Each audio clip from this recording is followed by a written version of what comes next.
Hello everybody, welcome back to Feed the Beast.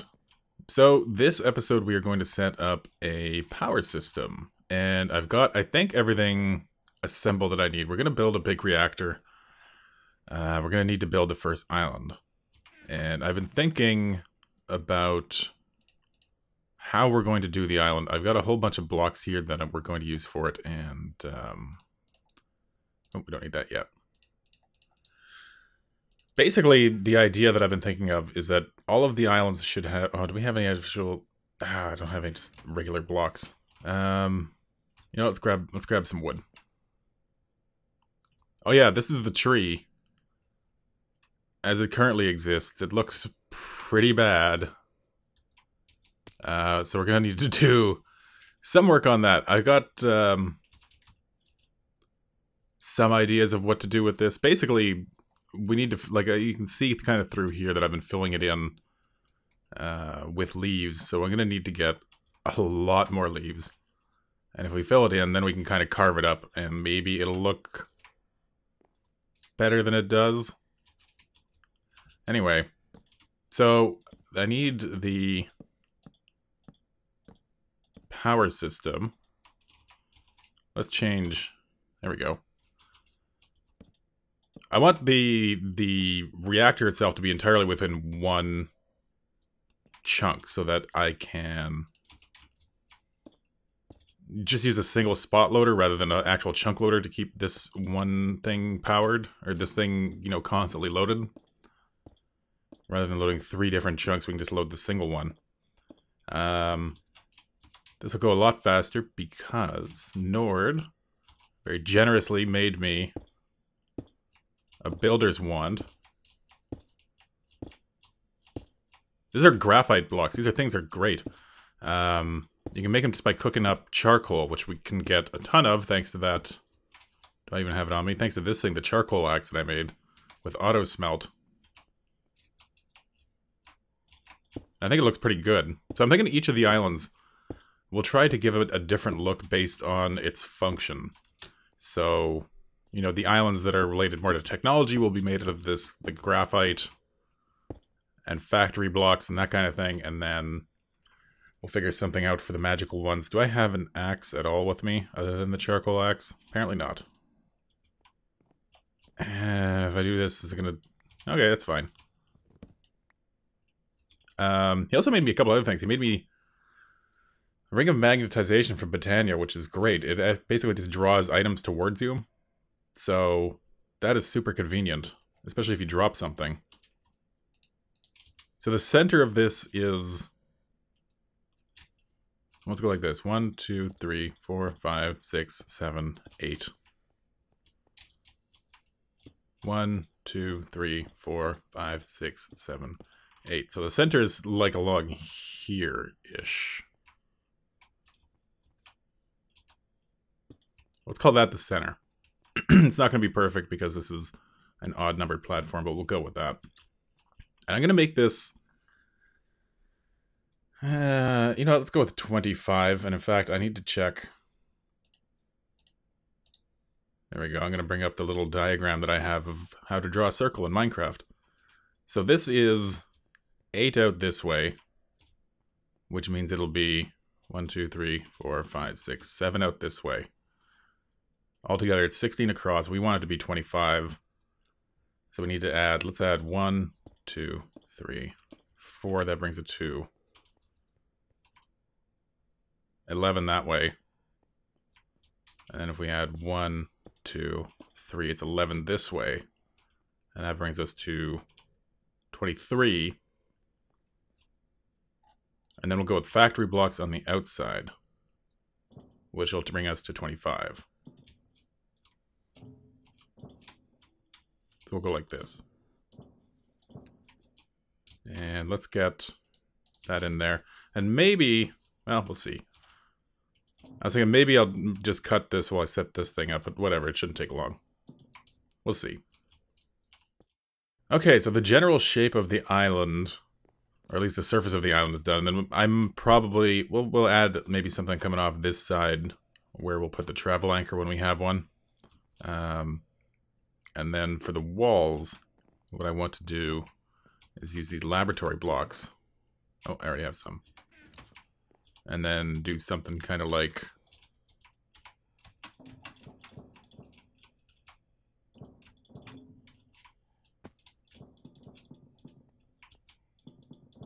something kind of like this. And then go around the outside like that. But I'm not going to do that on camera because that's going to take a while. I guess it wouldn't take that long with the builder wand.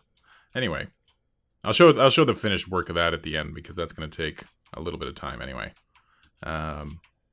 So now we need to get the actual reactor made.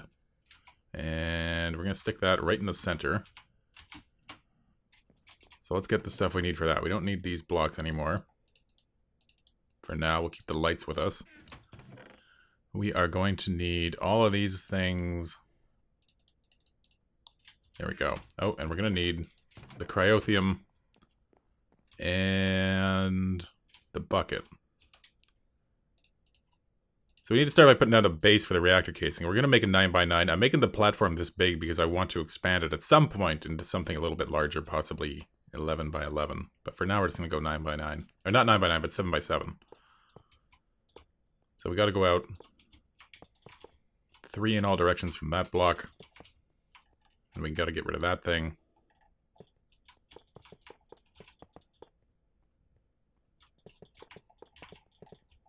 Oop.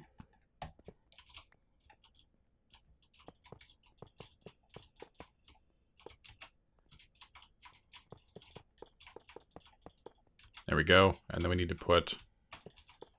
We're going to go up... I think 5 was the number I had chosen. Hopefully. Because I kind of made exactly the number of blocks that I'm going to need. So hopefully I got that number right.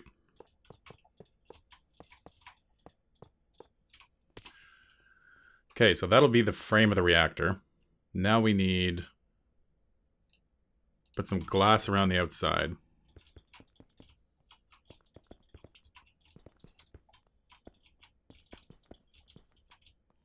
And this isn't probably going to be the most efficient design. There's better ways to build this, but I know this one works because I've built this before, so I'm just going to go with this one. But the way you want to build these things, you have to kind of balance two different variables. You have to balance radioactivity and heat. And you generally want lower heat, because lower heat means... Okay, no, that's fine. This is supposed to be like that, because we got to put some other stuff in here. So we also have to put in the main controlling block, which we'll put right there, right at the entrance. Then we need access port blocks. We'll put one there and one there. So this is where the fuel goes in, and this will be where the fuel comes out. We'll switch it to that, so that's where the fuel comes out. And then we need, in the back, we'll take out those 3, and we're going to put redstone ports there. And then on this side, we will have... Did I only build one? Alright, I only built one. We'll put it in the middle. Power tap. And that's where the power will come out. There we go, we had enough glass. And now we need something I hope I have, because I didn't see it in here. Okay, so I need to go get a couple of the other things that we need. We need the tubes that go inside here where the fuel sits. So I will be right back. Okay, I got the yellorium fuel rods. These are what go inside. We're going to put them like this. Now, I had been saying that you got to balance two different things. You got to balance the radioactivity and you got to balance the heat. In the current version, there's no way for this thing to explode. So it's kind of a safe power source for now. Eventually, it will be able to explode. And then we got to put cryotheum all around the inside. So this is to take care of the heat. The heat you need to balance because basically the higher the temperature, the more fuel that is consumed. And the higher the radioactivity, the more power per unit of fuel. So if you get higher radioactivity, you get more power. If you get higher heat, you're going to be using up a lot more fuel for every cycle. This is going to take a little bit of time because we got to put, I don't know, 80 blocks or something of this stuff in here. You could use water, but it's not as efficient. You could leave it empty, but again, not as efficient. Gelled cryothium is probably the best. I think you might be able to use like diamond blocks or something too, but I obviously don't have 80 diamond blocks to use. So I'll be right back once I get this thing filled in. Okay, it is filled with cryothium. Let's pop these things on. So these are the reactor control rods. They go on the top. And then we just fill in the blanks with more of these cases.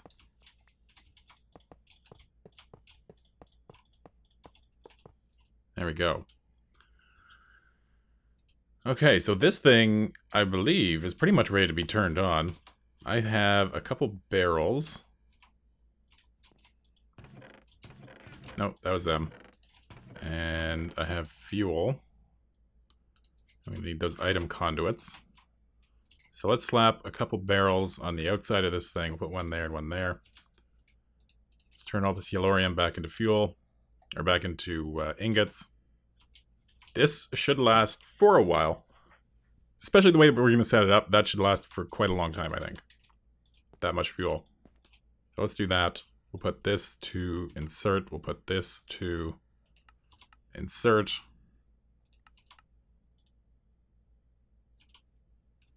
So if you look in there, you can kind of see the fuel rods are getting that green thing in the middle of them now. That's the... you can kind of see it in there when we look right along the roof. That's the yellorium filling it up. It should start backing up in here now, so it'll just wait there until it can be deposited.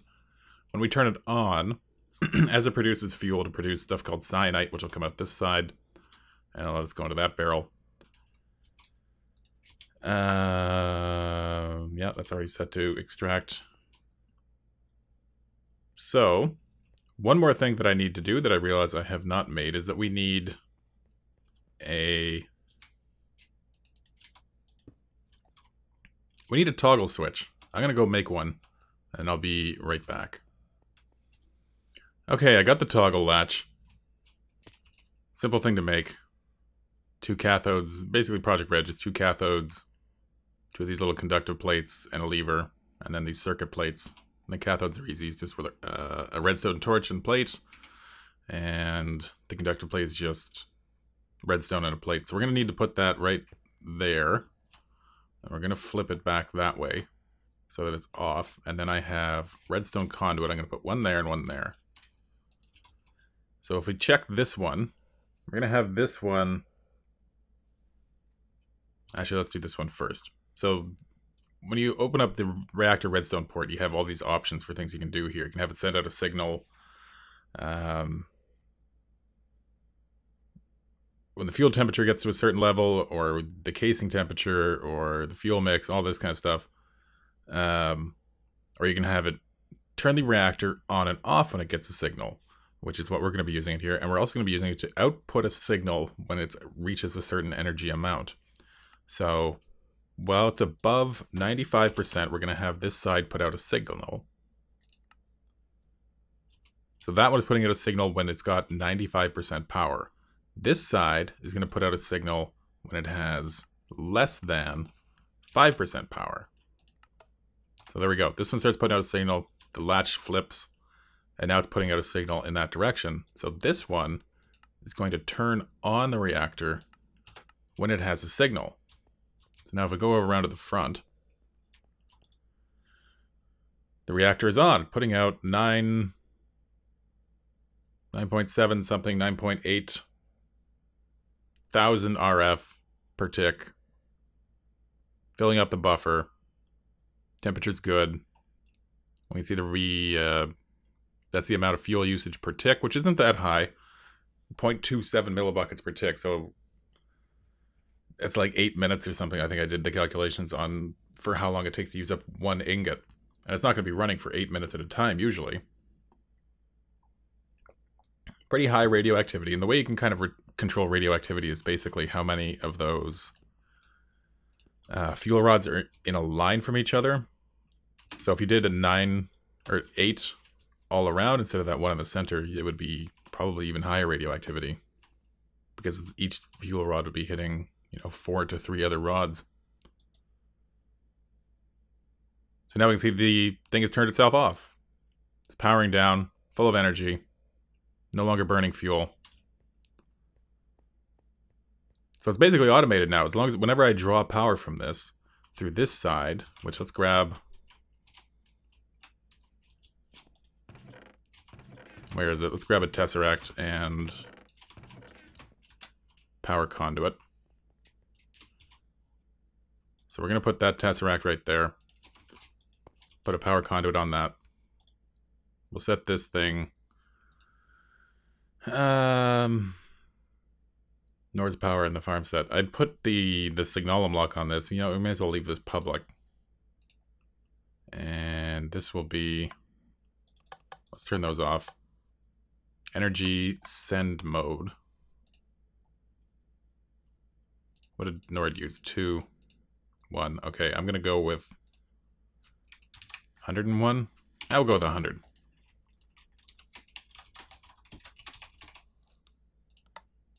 There we go. So that is sending power now. So we go set up the other tesseract at the other place. We can stop using coal or charcoal at those survival generators. This thing will keep turning itself on and off as necessary. You see it's turned itself off on this side now, which is nice. So that's pretty great. I really like that. I think that's really cool that you can set it up to be automatic, which saves a ton of... Saves a ton of effort, really. Ton of work. Especially since it's that easy, being able to just output, 2 signals and then take one in and put that little latch there. Super cool. While we're here,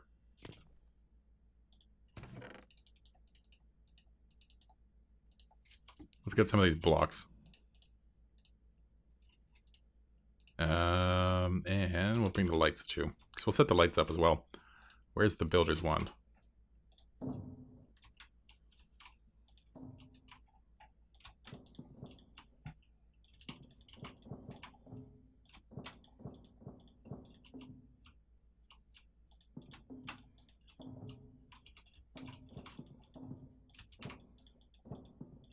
There we go.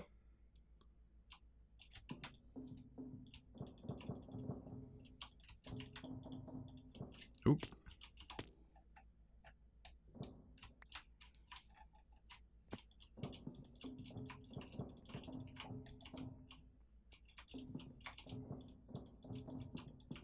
We'll just do the walls. It'll be quick. I'm probably going to put something like a dome on top of this. I'm not entirely sure how I'm going to build that, though. So I'm just kind of leaving it bare for now.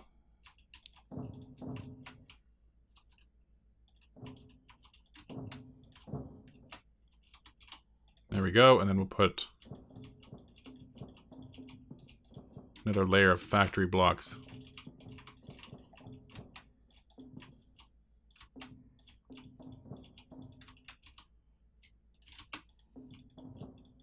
Around the top.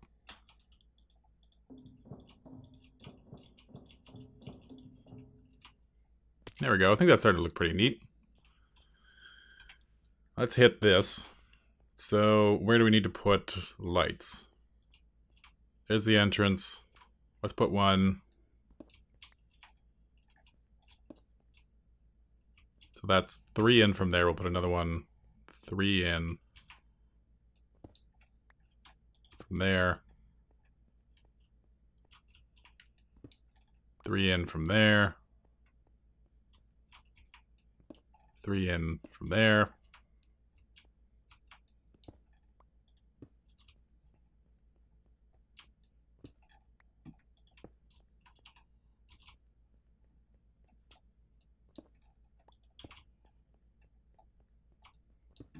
There we go.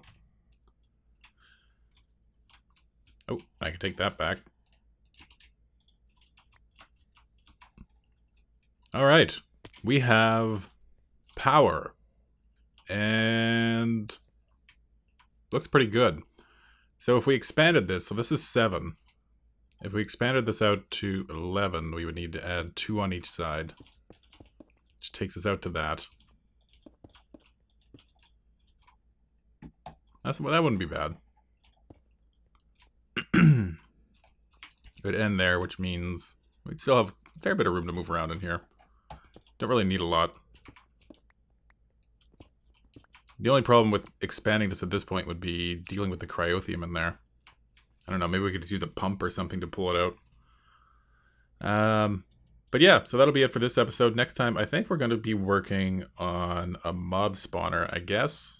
Because I need ender pearls. Because with ender pearls we can make resonant materials. I can upgrade the... Or I can make Enderium and resonant stuff. I can upgrade the jetpack into something a little bit better and go hunt some gas and get some more mob spawning things. So that'll be a plan. Anyway, once again, I'm Nightcat. Thank you for watching. I'll see you guys next time. Take care.